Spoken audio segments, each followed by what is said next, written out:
Good evening and welcome to Crossroads. Wars in space, they sound like science fiction, but for the military, space is regarded as the ultimate high ground. It's where the eyes and ears of the military are located. Satellites that run the GPS systems, command and control systems, weapons targeting, navigation. The devices that enable the special capabilities that put America leagues ahead of its adversaries. And America's adversaries have come to understand this. They see satellites and space-based systems as being the Achilles heel of the U.S. military. Now, not only have they been aggressively building weapons to target these systems, they've been actively attacking them as we speak. It's happening daily. A war is quietly developing in space. And recently, the United States put in place a new military unit to help fight and defend itself in this war. Now, you might have seen this strange logo that's making rounds around the internet. Space Force activated its first targeting unit. It's the 75th Intelligence, Surveillance, and Reconnaissance Squadron. Its logo shows the Grim Reaper. It's one eye showing it that glows with light. Its nose is shaped like the Space Force emblem. It's inside three overlapping triangles, which is likely a reference to the Valknut symbol, which represents the 9 worlds of Norse mythology and the connections between heaven, hell, and earth. Now, the background has blue scales like a dragon, and while it's not clear if this is the intention, direct energy weapons, such as lasers, for example, they tend to be compared by the military to dragon fire. Now, the squadron has 3 missions: to analyze targets, to develop targets, and to engage targets. A release publicly states that these targets can be satellites, they can also be ground stations, or they can even be signals communicating data between the two. Lieutenant Colonel Travis Anderson, head of the new unit, said this: "Space forces are space capabilities used by a country to facilitate their joint warfighting counter-space forces, also called space attack forces, are space capabilities designed to deny the United States the ability to use our satellite systems during conflict." Now, the new unit is going to be fighting back. The release notes as well that part of this will include both space and electromagnetic warfare.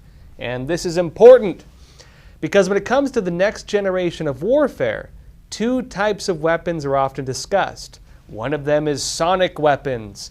These are the weapons that operate on the spectrum of sound. The other is electromagnetic weapons. These operate on the electromagnetic spectrum, the various forms of light. And that includes space lasers. Now, the creation of the new unit came around the same time, notably, as something else. Space Force launched a swarm of tiny satellites into space. On August 14th, it was announced that the new military branch began to develop its very first satellite network. These smaller satellites are the new favorite of the military. They're harder to target, they're harder to wipe out, they're easier to defend when it comes to this new type of warfare in particular. Now, the other big elephant in the room is that some satellites also double as space weapons. And while it's unclear whether this mass deployment of tiny satellites has anything to do with that, the close timing of their deployment and the creation of a satellite warfare operation will likely raise some suspicions among U.S. adversaries. Back in 2019, it was announced that militaries wanted satellites armed with lasers and guns by 2030. The backdrop of this was the increasing threat of both China and Russia and the new domain of war, space. It came shortly after former President Donald Trump announced the creation of the Space Force military branch in 2018. In fact, this was Trump's announcement on that. Very importantly, I'm hereby directing the Department of Defense and Pentagon to immediately begin the process necessary to establish a Space Force as the 6th branch of the armed forces. That's a big statement. We are going to have the Air Force and we are going to have the Space Force, separate but equal. Now, it just happened. Space Force is finally getting its teeth. And while it may seem that the recent news on Space Force comes out of nowhere, well, it's actually right on time, actually maybe a little bit ahead of schedule. Remember back in 2019, it was announced that the Pentagon wanted to test a space-based weapon in 2023, this year. It noted in particular they were planning to put a neutral particle beam into orbit, and they wanted to test it as well. They asked, in fact, for $304 million in the 2020 budget to start developing these types of weapons, and even more powerful space lasers as well. Defense One stated at the time that the weapons were needed to counter new missiles coming out of China, Russia, North Korea, and Iran. And this led to 2 studies as well. On one side was the $15 million program to see whether satellites armed with space lasers could even disable enemy missiles before they get off the launch pad. Think satellites armed with lasers like the ones we discussed earlier, the ones they wanted to deploy before 2030. Now, it was said in 2019 that they could finish that study within 6 months. Then there's the space-based neutral particle beam. They were pouring money into studies on how to make these. It's a specific type of directed energy weapon that's meant to disrupt missiles. It shoots subatomic particles and launches these nearly at the speed of light. That's 1 step below lasers, which fire photons at light speed. But even at that time in 2019, they were saying with relative confidence that soon a weapon like this would be deployable. Now, of course, they've been developing weapons like these for a while now. Remember, well, some of you maybe, way back in 1989, in fact, the United States launched a neutral particle beam weapon into space. It was part of the Bear program experiment. That's the beam accelerator aboard a rocket.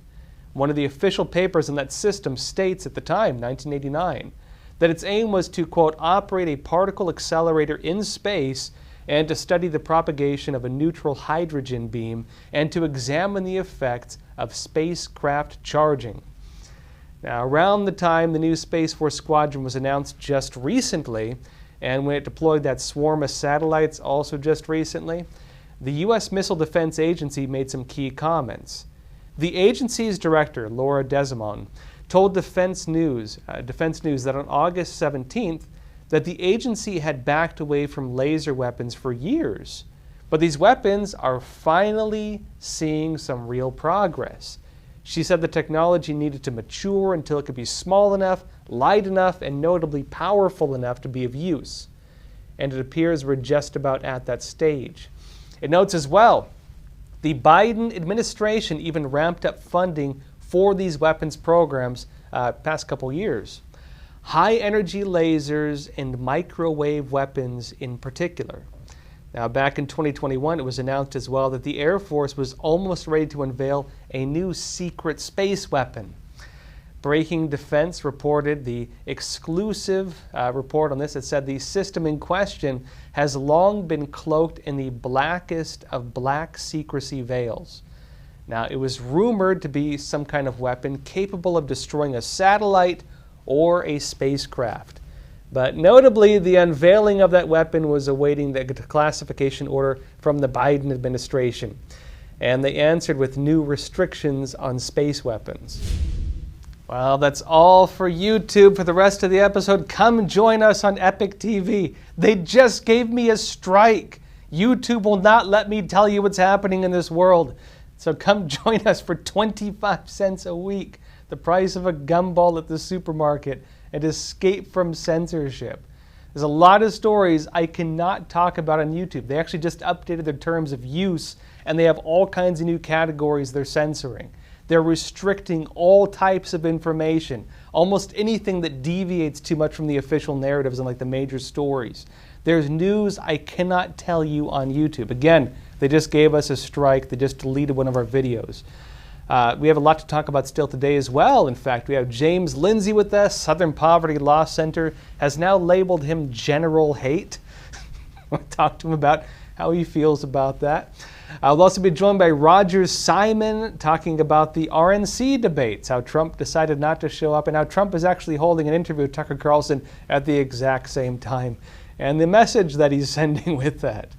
Also talk about a lot of other stories. We have some great content there as well, documentaries, films, other shows, a lot of great stuff, but you have to come over to Epic TV, to see it. And again, YouTube just gave me a strike. There's stuff they will not let me tell you on this platform. For 1/4 the price of those little turning machines at the supermarket, you can escape from censorship. 1/4 a week, 25 cents. So come over and join us, and I'll see you there. Link in the description. People from 160 countries illegally cross the US-Mexico border and give themselves up to Border Patrol. But what about the ones who evade Border Patrol? These are known as the gotaways. You can safely assume that anybody that went through the extra effort to avoid U.S. Border Patrol was not an asylum seeker by default. It may not be today, it may not be tomorrow, but somewhere down the road, if somebody rapes and kills somebody, and we find out that they came through here on my watch, that's unacceptable. These men had surrounded my house. They were banging on my back door. They were banging on my front door. You can't understand it unless you're out here seeing it every day. 21 dead bodies on the property. Code 3 response. Is it wrong to ask people to come to your front door of your home? Then why would it be wrong to ask people to come to the front door of our nation? Their primary goal is to circumvent the checkpoints, go undetected. People that do not want to surrender, those are going to be the potential terrorists, the criminals, the real threat to the U.S. We were hoping the federal government would step in and do something, but they didn't. We have no clue who they are or where they're going. That's the scary part.